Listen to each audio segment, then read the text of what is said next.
పెట్టుకోవాలి. Alpha values అనేవి చాలా ఉంటాయి. సో ఇందులో మనకు ఆర్డర్ గుర్తుంటాయి. అంటే వాడు అడుగుతాడు అల్యూమినియం కాపర్ ఈ రెండింటిని కలిపేసాను, లేదంటే బ్రాస్ అల్యూమినియంని, లేదంటే స్టీల్ని అల్యూమినియం.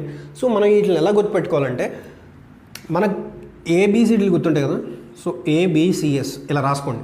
సో ఫస్ట్ ఏకి 21, బి దీంట్లోంచి 2 తగ్గించండి, బి 19, దీంట్లో 2 తగ్గించండి 17, స్టీల్ 12.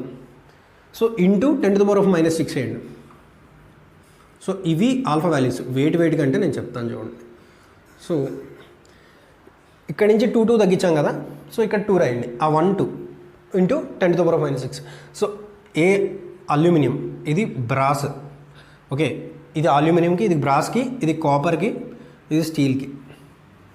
సో ఇలా ఆల్ఫా ఎక్కువ దేనికి ఉంది, తక్కువ దేనికి ఉంది అన్న దాన్ని బట్టి మనం అది ఆ మెటీరియల్ ఎలా కంప్రెస్ అవుద్ది ఏంటనేది మనం తెలుసుకోవచ్చు అనమాట. సో ఈ ఫార్మేట్లో గుర్తుపెట్టుకుంటే బాగా గుర్తుంటుంది. ఓకే, దీంట్లోనే ఇంకో ఇంపార్టెంట్ టాపిక్ ఉంది. అది